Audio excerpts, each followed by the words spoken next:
Hey, it's Mark Ferguson with Investor More, and we're doing a Thanksgiving special video today. We're talking about the Ocho, which is an 8-plex apartment building I bought a couple of years ago, and talking about all the crazy stuff that has happened here. So it has been insane, the amount of things and stories and drama from this property. It's actually a property I thought would have less drama than most of my properties, but that obviously did not happen. So this is what the property looked like when I first bought it. It looks much different now. We thought it was all pretty much rented and in good shape and decent.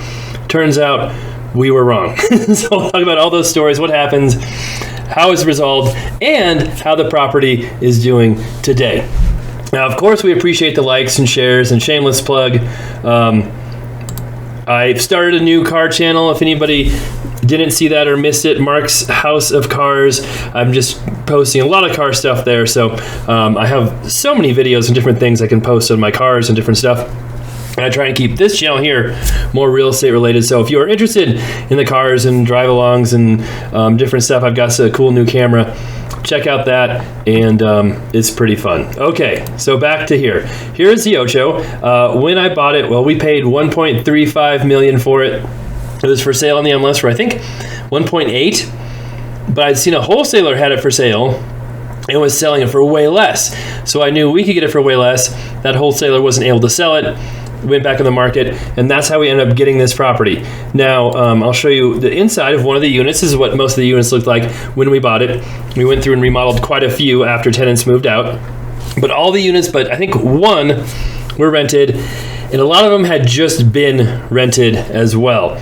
And so I think what happened was the previous owner had just rented stuff to anybody they could as fast as they could, and that caused some issues, because almost all of the issues we had here were with inherited tenants, not tenants we placed. Now, not all of them. We did have some issues with some tenants we placed, but for the most part, it was previous tenants who caused issues. So all of them look like this. They have 2 bedrooms on either side of the living room. They each have their own bath. Pretty neat little apartments, and there's a bunch of garages out back too. Each of these has their own 1-car garage, plus we have 8 more 2-car garages that we rent out separately as well, and those have had their drama as well. All right, we're starting off with a rather mundane story, but you can see we painted the outside. It did have a new roof put on it before we bought it.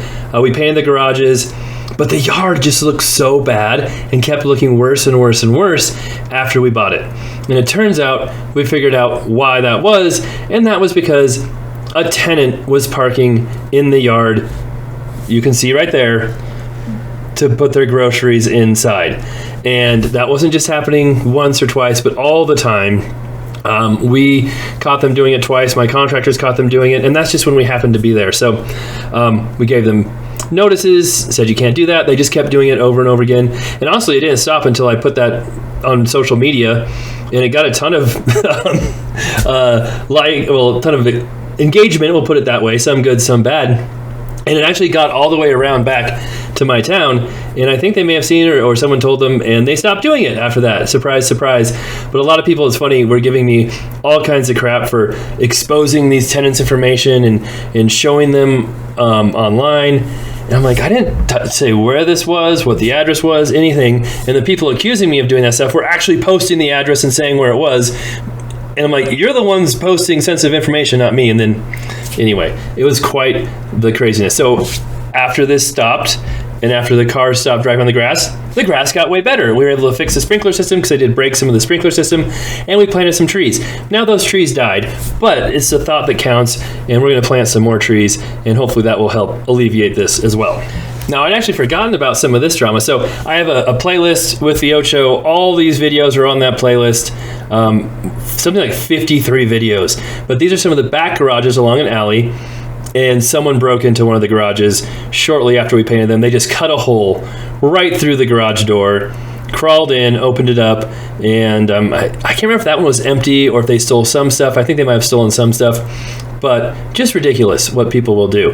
And, oh, look, there are the trees I talked about that then died.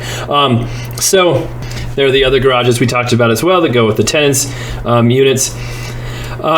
We had lots of problems with break-ins in those garages. I think it's because it's by the alley. People just walk through. And what we ended up doing was we replaced 3 of those garage doors with metal doors so they couldn't be cut through. We still have another one that's wood, and that person who rents that garage just doesn't want us to change it, so it's staying wood. And then we put a camera up too. So having the camera there, having the different garage doors seems to have fixed that problem, but we still had lots of drama with the garages and more drama with the garages as well as time went on. Oh, I should mention too, one of the guys who rented a garage actually said they caught someone breaking into a garage, not theirs, but neighbors, and shot at their truck while they were driving away.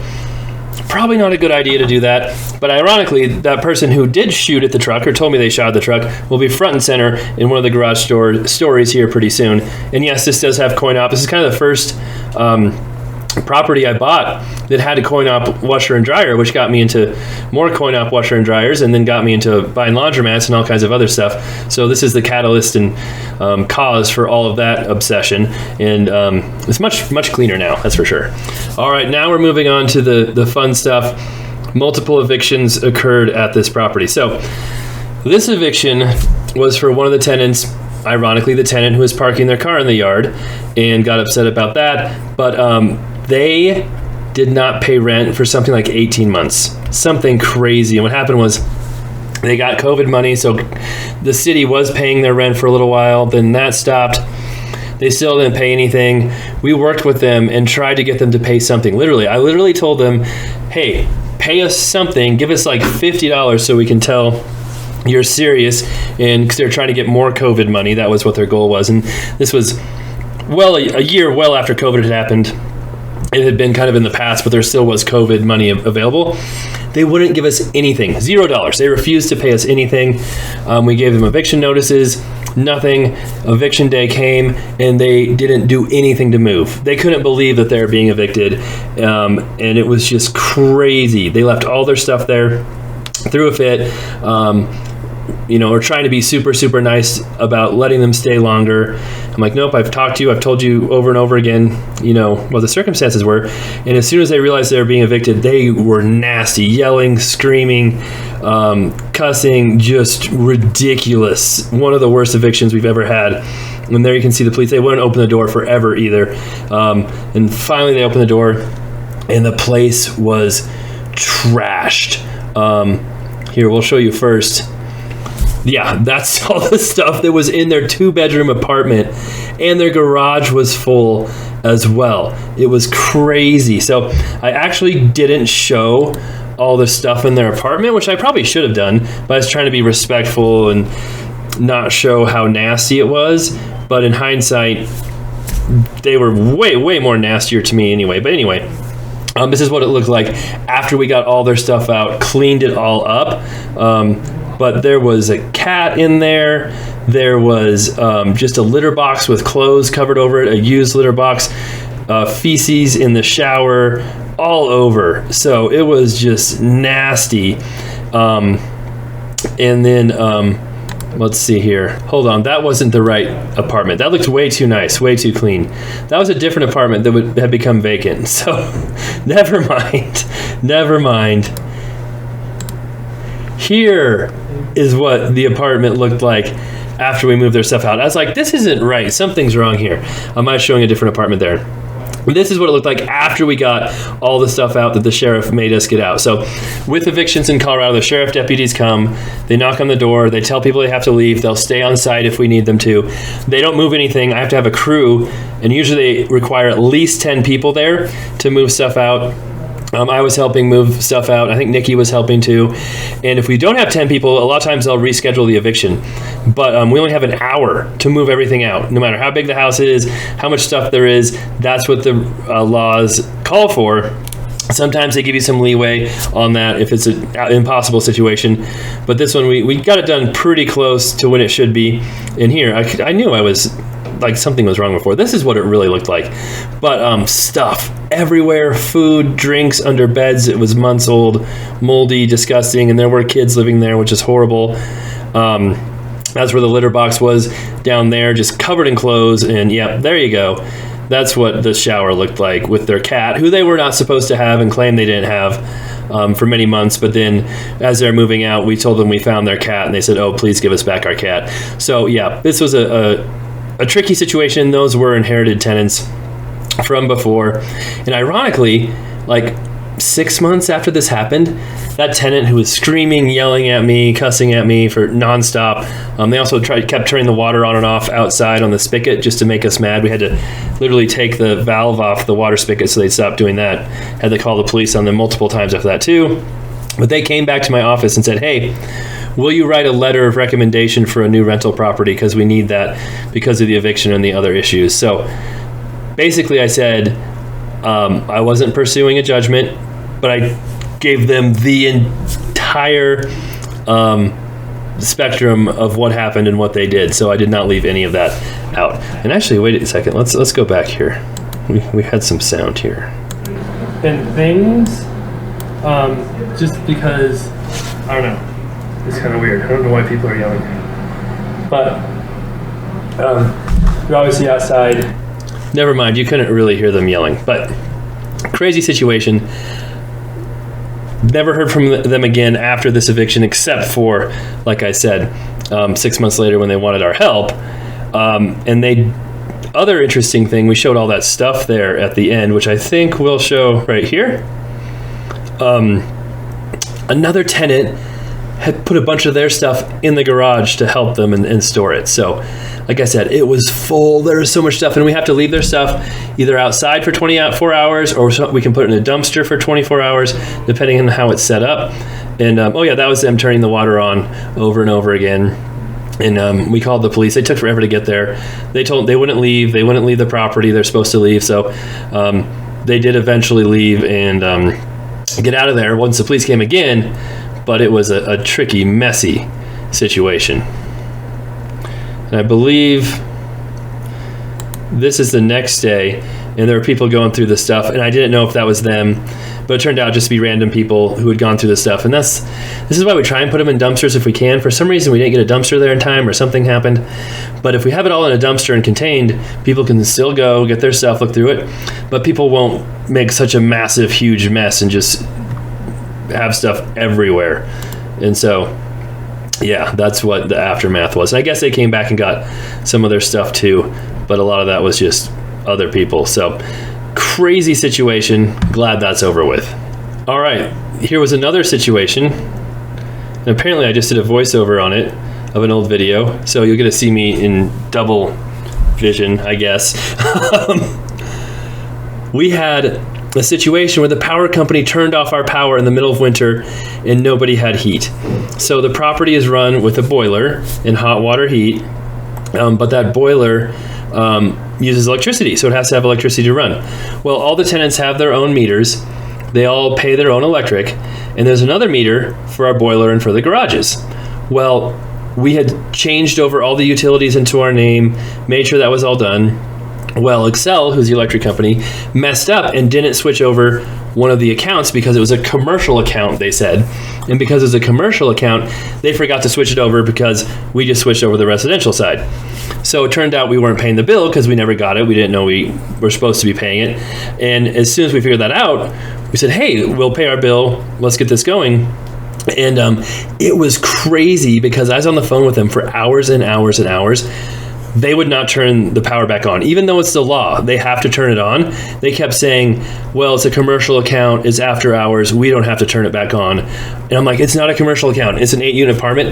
And it was insane. And I have like a lot of the audio from talking to the tech at Excel on this video, if you want to go back and listen to it. And it was ridiculous. And eventually, someone did come and turn the power back on. And I think it was because they saw my video. I posted this on YouTube. I posted it on the local pages in my town too. And someone's like wife who worked at Excel told them they went out there, turned it back on. Of course, they didn't tell us that they turned it back on, but they had heat again later on. But I went there trying to figure out how to turn it back on, legal or not. Couldn't figure that out. And so it was crazy. We were, figuring out, do we buy heaters for people? Are we paying for hotel rooms?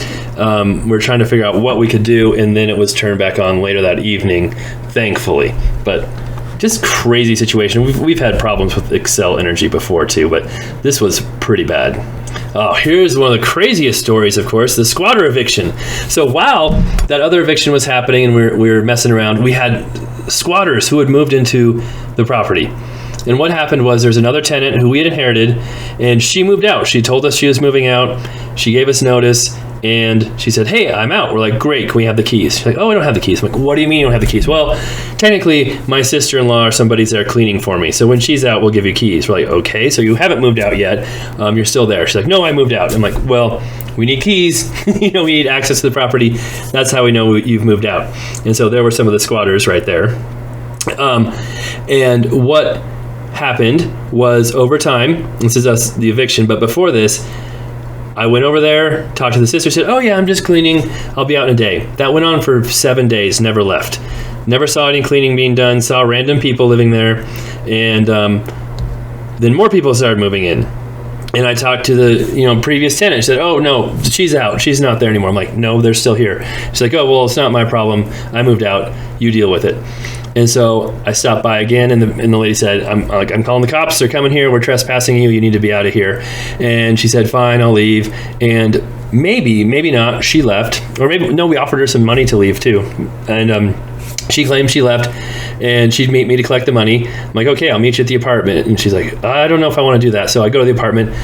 She might have been gone, but there are like 4 other people living there who were her friends and supposedly the ex of the old tenant, and they wouldn't leave. They said they had COVID money coming and they're going to be paying rent, and they had utilities in their name and they had rights to be there. It was crazy. And so we had actually filed for an eviction before this because they weren't leaving. We went through the eviction, went to court, and the judge gave them more time and said, we're going to continue this because they said they don't have anywhere to go. And it was insane. So we had to wait another 2 weeks, went to court again. This time, the squatters there didn't show up, and we were able to do the eviction. Now, of course, the eviction happened 3 or 4 weeks later because it took a very long time to get scheduled. They didn't leave. They made no effort to leave. They didn't think they were getting evicted. They thought they could basically stay there forever. Again, this is the police trying to get them to open the door. It took them a very long time to do it. Finally got in. They were in there. People were in there. Let them get a little bit of their stuff. Then we cleared out the rest of it. Very similar to this other eviction. And this happened maybe a month apart from the other one. So crazy situation again. And let's see here. We're going to fast forward a little bit. Where are we at here? Oh, that's the garage. Oh, this is the garage. So we're pretty sure this is the squatter garage. They're the ones who took a bunch of the stuff from the other unit that got evicted and just shoved it in here for them. And then if they ever got it back or not, who knows? But their garage was full of stuff. It wasn't full before. And so we had to empty out the garage and the apartment as well. There they are, right there. The people who were in there. And they had vehicles. They had cars. They had literally their parents and would be hanging out there all the time outside. It was crazy. And this is what it kind of looked like. First look in here, looking at the stuff. And thankfully it wasn't trashed. It wasn't completely destroyed. There were some broken windows. We replaced those. Lots of stuff. Not very clean, but it wasn't completely trash, which was nice. But they just 100% moved in like it was their place. They thought they were going to be able to stay there. They thought they were going to be able to squat there without paying 1 dime of rent. But luckily we got them out. But it was kind of crazy, the hoops we had to jump through and what we had to do to get them out. So of course, these units, everything you see, we did remodel, fix them up before we ran them to new tenants. They look so much better, and we'll find a unit here that is remodeled at some point as well.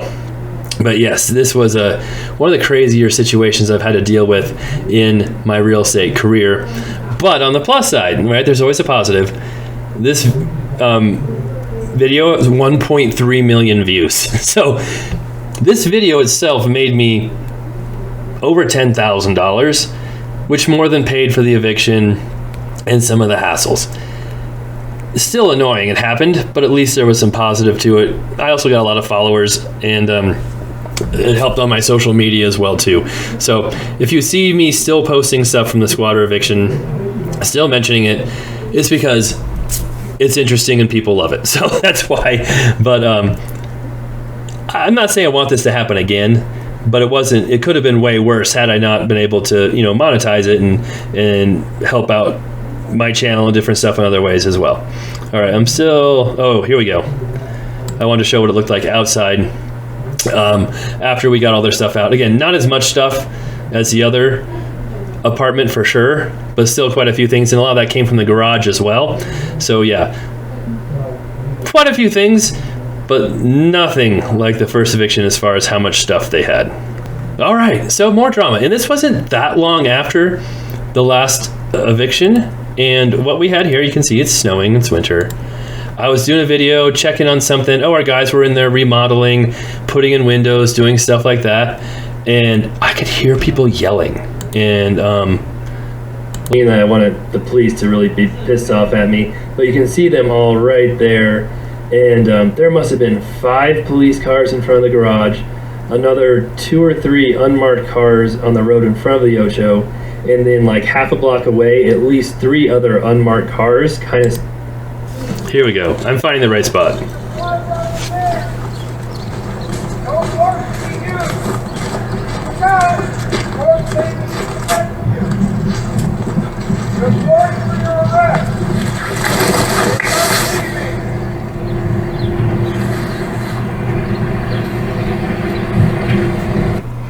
So I talked to the cops. They actually... Okay, so what happened there? I know, sorry, a lot of stuff going on. I was filming the Ocho, and then I heard the yelling, went back there. There was a police standoff in the garage. And apparently the guy was wanted for drugs or something. They tracked him back down to this garage, and they had a 6-7 hour standoff before he finally came out. They arrested him, took him to jail. I went over there, they told me to leave, but then they talked to me, and yeah, there's been a few issues at the Ocho, and that garage is not done. Don't worry, we're not done with that garage. All right, so kind of while that was happening, or maybe it's before, no, it was during this garage situation, the police called me, and I thought, oh great, something else going on at the Ocho. But this was a different call. This time they said, hey, one of your tenants, who was actually right above the squatter apartment, who was super nice, always paid rent, was super thankful when we got those squatters out, because they were just not fun. They said, we need to meet you at the Ocho. This guy has been missing for at least 10 days. I'm like, oh my God. So we had to go over there and do a welfare check to make sure that they weren't in the apartment. And the police were not positive about this situation at all. Like, I could just tell from how they were. There was a mental health person with them as well. I think they were expecting the absolute worst. And so we did go, I know that's me talking, obviously. No, that's all we show? Okay. That's boring. Anyway, we did go in there, knocked on the door. Nobody there, thankfully. I let them, they wanted me to go in first. I'm like, you guys can go in first and do this. Nobody there. He wasn't there, but we still hadn't heard from him. And then a couple of days later, we're back at the Ocho. I thought, we didn't check the garage. And I'm like, oh man, hopefully there's nothing going on there. So I talked to the mental health. They're like with the police department, but I don't know. But they met me over there. We opened up the garage. I don't show it here. He wasn't in there either, thankfully. And then I think it was like 4 or 5 days later, they found him. He was okay.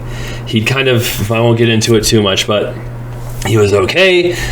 He decided to move out, get some help, and sort of a happy story there. Of course, he had a girlfriend who was supposed to move all his stuff out, and she drew that out forever and had some stuff in the garage and drew that out forever, and then left a bunch of huge mess behind. And that was a little frustrating, but this situation could have been much, much worse. So thankfully, while there was drama, it wasn't as bad as it could have been. All right, we're back. Another eviction. We had to do a garage eviction. So the same guy who said he shot at the people who had the standoff at his garage, it wasn't him who was arrested in that standoff, it was his friend, was possibly maybe living in that garage, maybe not. He had a heater in there. He had it set up to sort of live in there. He had a pee hole out the side of the building. Yeah, for real. Well, he stopped paying rent on top of that. So he kept saying he's going to pay rent, kept saying he's going to catch up, never did. We went through a full eviction to get him out. Now, it's tricky with garages or storage units. Our lawyer said to do an eviction. With storage units, you can do kind of a a sale. So if you had storage units, you have to advertise them for 30 days and hire an auctioneer to come over and do a sale and auction off all the stuff. Honestly, that seemed more complicated and more of a pain than just doing the full eviction. So we did a full eviction, and he moved some of his stuff, but again, not much of it. And he was always parking his cars in the way of other garages. Everybody was always complaining about him. And so it was definitely nice to finally get him out of there. And yeah, you can see we replaced that one with a nice metal door. Eventually replaced this one. I think that guy still has the wood door, but someone had broken into his garage too, or he had done it, who knows. But let's see here. Of course, yep. The police had to come, sheriffs. They're real cool. We're good friends. We see them a lot. But here's what the garage looked like after we opened it up. And he had gotten... I'm being so dramatic here. It's taking me forever to show what's in this garage. There we go. Most of his stuff out of there, but he did leave a few things. And he had a fridge, a microwave. Yeah, he definitely could have been living in there. Chairs. There's like a tarp thing set up here with his heater so it could keep heat in.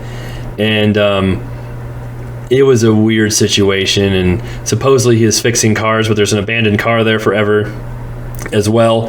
That I can't remember if we towed it or had to get rid of it. That's the pee hole right there. That was set up so he could pee and it would just drip right outside the Ocho walls. We took that out too. We did not leave that. So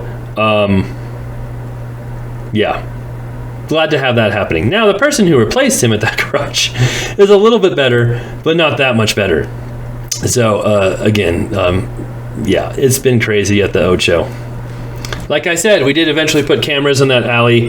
That helped a bunch because the person who rented this garage, and we learned a lesson here too, is I think his mom had rented the garage for storage, and then she basically gave the garage to him, although supposedly he has another house he lives at, and he just moved all his stuff in here and apparently hung out here all day long, every day, and slept at his house at night. But we had complaints from other tenants in the garages too about him. Every time we stopped by, his garage door was open. He was there. I talked to him a few times. He claimed he wasn't living there. He said that he just stayed there during the day, but sometimes he wandered around the property. Trying to see, why don't I have more footage? I should have footage of the cameras. But anyway, from the cameras, we could see he really wasn't sleeping there. Every night, he would close the garage, he'd leave, and then in the early morning, he'd come back and hang out here all day long. I think after we put the cameras up and talked to him, he stopped coming by quite as much. We still see his garage door open once in a while. He's still there. He's still paying rent, but we haven't had complaints anymore, and he's not really wandering around the property as much, so we still have that situation, but it's not crazy weird or nearly as bad as all the situations we've had at the Ocho. Okay, so like I said, we did remodel pretty much most of the units. There's still a couple. The tenants have been there since we bought it. They've looked so much better after some paint, and we redid the cabinets and redid the counters on a bunch of them. And this one kind of shows it, but there's some better videos here of what it looks like after a good remodel. But the Ocho is all rented now. All the garages are rented. We haven't really had too much drama lately. Little stuff like our trees dying. But for the most part, it's been pretty good. We've had a few tenants complain about other tenants, but fingers crossed, no drama this winter yet at the Ocho. That could always change, but it's been a pretty crazy property. Had so much stuff happen. And like I said, almost all of this stuff happened in a span of like 6 months. It wasn't years and years and years of strung out. Maybe that's the wrong word to use, of property ownership. We bought this in 2021 in September, and almost all of this drama happened in the fall of 2022 and the start of 2023. So crazy stuff, but it's been fun. The property's probably worth $1.7 million now. Hard to say because interest rates have made things worth a lot less on multifamily. But if interest rates go down, we get some more demand, it'll definitely still be a good investment. Like I said, it's been a good investment for my channel as well. All right, thanks for watching. If you check out the playlist, I'll try and link that below. It has links to all of these videos where you can see what was happening, what was going on, and listen to them in real time because it's been an interesting property. All right, take care. Happy Thanksgiving. Be back soon.